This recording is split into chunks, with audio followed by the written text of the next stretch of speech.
So ఇక్కడ కొడంగల్ నియోజకవర్గ కేంద్రంలో ఉన్నటువంటి యాచకులు అంటే భిక్షటన చేసే వాళ్ళు కూడా ఇక్కడ గుడిసెలు వేసుకొని జీవనం సాగిస్తున్నారు. అత్యంత దయనీయ స్థితిలో కూడా వీళ్ళు జీవనం సాగిస్తున్నారని చెప్పవచ్చు. ఇక్కడ ఉన్నటువంటి వీళ్ళు కొడంగల్ పట్టణ శివారులో ఒక గుడిసెలు వేసుకొని ముళ్ళ పొదల్లో బతుకుతూ ఉన్నారు. ఇక్కడ కూడా ఒక ఆమెకు చెందినటువంటి ఒక చిన్న పాప కూడా పాము కరిచి చనిపోయినట్టు కూడా ఇక్కడ తెలుస్తూ ఉంది. ఇప్పుడు ఆమె ఎట్లా చనిపోయింది అనేది కూడా బాధితురాలతో మనం అడిగి తెలుసుకునే ప్రయత్నం చేస్తాం. నీ పేరేం పేరు? నా పేరు జమ్మక్క. ఇక్కడ ఎన్ని సంవత్సరాలు ఉండబట్టి? ఇక్కడ వీటికి వచ్చి 4 ఏళ్ళు అవుతుంది. 4 ఏళ్ళే అక్కడ ఉండి బస్తాడు. ఇక్కడ ఎట్లా మీ పాపని చనిపోయిందంట? ఎట్లా చనిపోయింది? స్నానం చేయనికి పోయిందా? బాత్రూంకి స్నానం పోయింది. ఆడ ఏం గరిచింది ఏం లేదు కానీ పామని మనం చూసి దొరకపోయి ఆడ ఏం గరిచింది ఏం లేదు, చచ్చింది. అట్లా వెనకనే వచ్చింది. దాకని పోతామంటే వచ్చి వెనకనే దిగనే పోయింది పానం. మళ్ళీ ఇంటికి పోతే మరి మీరు ఎట్లా బతుకుతుండ్రు? ఏం పని చేసుకుని ఉంటున్నారు? కూడా లేవు కదా, ఎట్లా మరి? ఇంకా అట్లే కడవలు బట్టలు అమ్ముకుంటా ఉంటాం. ఇట్లే కూలి ఉన్నప్పుడు కూలి పోతాము. ఇండ్లు లేవు, స్థలాలు లేవు. నీళ్ళు వస్తున్నాయా? తానికి ఆడ పట్టుకొచ్చుకుంటాం. పోయి దూరం పోయి పట్టించుకోరు. దూరం పోయి పట్టుకొచ్చుకుంటాం. ఏమన్నా ఇవి వస్తున్నాయా? గవర్నమెంట్ పథకాలు ఏమన్నా వస్తున్నాయా? ఏం రాలేదు. కూడా ఏమన్నా వస్తున్నాయా మీకు? పింఛన్ రాలేదు, ఏం రాలేదు. రేషన్ బియ్యం వస్తున్నాయా? రేషన్ బియ్యం ఒకటే వస్తున్నాయి. ఒకటే వస్తుండ్రు. ఇండ్లు ఇస్తామన్నారు కదా, అప్పుడు ఇచ్చిండ్రా? ఇలేదు, ఇండ్లు ఇలా ఏమి రాసుకపోయారు. ఎవరైనా వచ్చి? ఎవరు రాలేదు. రాలే, ఎవరు చేయలే. ఓట్లేని కోటే వస్తారు, ఓట్లేండి అంటారు, పోతారు. ఎవరికి వేసిన ఓటు? ఎవరికో ఎవరికి వేసి సార్కి వేసినాం. సీఎం సార్, రేవంత్ రెడ్డి సార్కి వేసినావా? సార్కి వేసినాం. మరి నువ్వు ఏమడుతావు రేవంత్ రెడ్డి సార్కి? ఏం అడగదలుచుకున్నావు? ఏం అడగాల? ఇండ్లు ఇస్తే చాలు మాకు, అంతే. మాకు ఇంట్లో ఇస్తే చాలు, అంతేనా? ఇంకా ఇంకేం లేదు.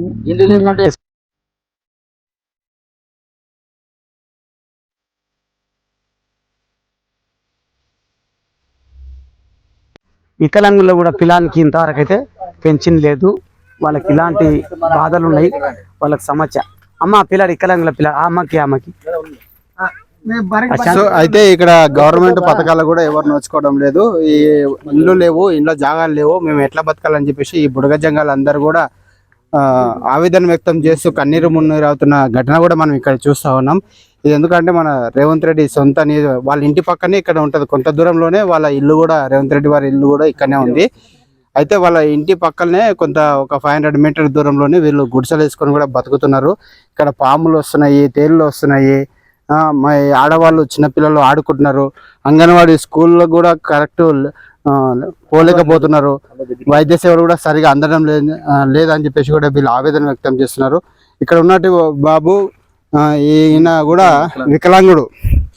ఈయన కూడా కరెక్ట్ వైద్య సేవలు అందడం లేదని చెప్పేసి వీళ్ళు ఆలోచన చేస్తున్నారు. ఎందుకు అని చెప్పేసి కూడా వీళ్ళ అమ్మ అనేది బోర్న విలపిస్తుంది.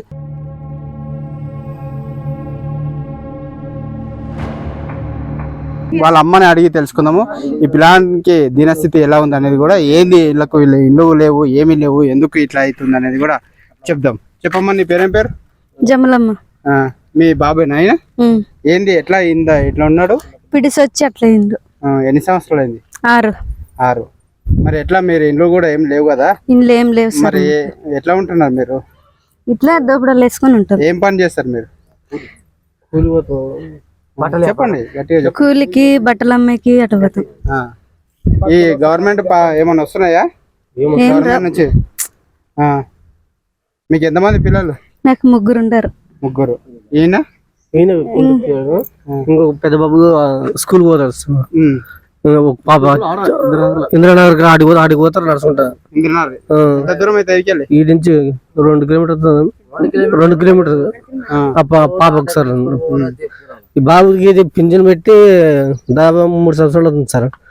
ఇప్పుడు వస్తుంది, అప్పుడు వస్తుంది అని పట్టించుకుంటారు. ఊరు పట్టించుకుంటారు అసలు. మస్తు తిరిగినా కానీ ఎవరెవరు పట్టించుకుంటారు అసలు.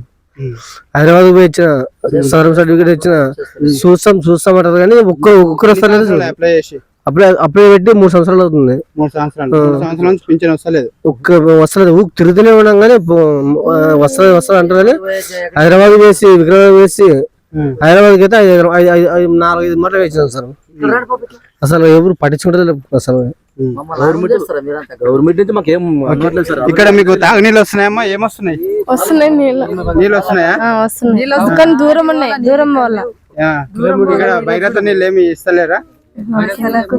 దూరం పోవాలా నీళ్ళు కూడా ఇక్కడ ఏం ఎక్కడ పోవాలి?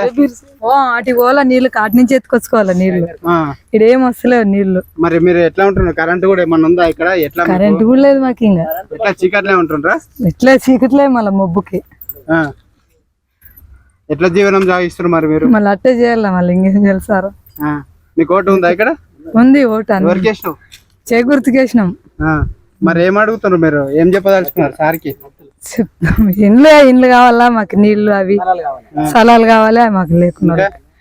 అంతే అవి ఒకటి ఉంటే చాలు మాకు, ఆ ఒకటి ఇస్తే చాలు. ఆ, పిల్లలకు స్కూల్, పిల్లలకి స్కూల్కి మాకు అన్నిటికి ఉండే కిండ్లు తాగకి నీళ్ళు అవి ఇస్తే చాలు మాకు, స్థలాలు ఒకటి ఇస్తే చాలు. ఇంకా మరి ఇప్పుడు ఇండ్లు లేవు కదా? ఎన్ని సంవత్సరాలు ఇక్కడ ఉండబట్టి కొడంగల్? 23 ఏళ్ళు అయింది ఇక్కడనే ఉన్నాం. ఫస్ట్ అక్కడ ఉండ్రి, మళ్ళీ ఇప్పుడు ఇక్కడ ఉండరు. అప్పటి నుంచి ఏం లేదు, ఇట్లా దీంట్లలో బతుకుతున్నాం. పాములు తీరలే ఉండే మా ఊర్లో. రోజు వస్తాయి రోజు.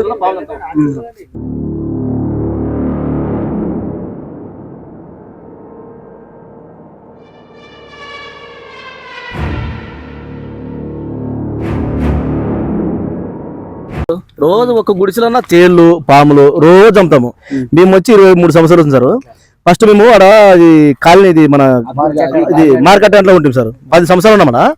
10 సంవత్సరాలు ఉన్నాము. ఆ నుండి కాల్ చేయమంటే మేము చెట్లు పెడతాము, అది పెడతాము, కాల్ చేయమంటారు సార్. కాల్ చేసినాక కాలనీకి వచ్చాము. కాలనీ ఆడ 10 సంవత్సరాలు ఉన్నాం. ఆడ మళ్ళీ మున్సిపాలిటీలో వచ్చి మేము చెట్లు వేస్తాం, చెట్లు పెడతాం. ఇక్కడ మీరు గుడిసె కాల్ చేయాలంటే 2 రోజుల కల్లా కాల్ చేయాలంటే చినుకులు వాన వస్తుంది సార్. వాన పడుతుంది, చినుకులు పడుతున్నాయి. మాకు వారం టైం అంటే కూడా ఇస్తున్నారు. మళ్ళీ గుడిసెలు తీసుకుని ఆడి పోయినాము, గాలి తీసుకుని పోయినాం. ఆడ ఒక 4-5 రోజులు ఉన్నాము. ఆటికి వచ్చి టీచర్లు వాళ్ళు వచ్చి మేము స్కూల్ లాక్డౌన్ అప్పుడు స్కూల్ చాలు చేస్తాం, అది చాలు చేస్తాం, లాక్డౌన్ అయిపోతుంది, మీరు తీయాలంటే మళ్ళీ ఇక్కడ ఆయన సార్ ఇక్కడ గౌడ్ సాబ్, మన శ్రీనివాస్ గౌడ్ సాబ్ని ఆయన అడిగితే, అయ్యా మేము ఇట్లా గుడిసెలు వేసుకుని మాకు జాగలేదంటే, అరే ఇక్కడ వేసుకుంటారు మీరు అంటే ఆయన చెప్తే వేసుకున్నాం. ఆయన మళ్ళీ అప్పుడు వానలో వచ్చి గుడిసెలు వేసుకున్నాం, అది వేసుకున్నాం. రోజు 2 గుడిసెలు 3 గుడిసెలు వేసుకున్నాం. ఒక వారం దగ్గర బయట వానలే ఉన్నాం.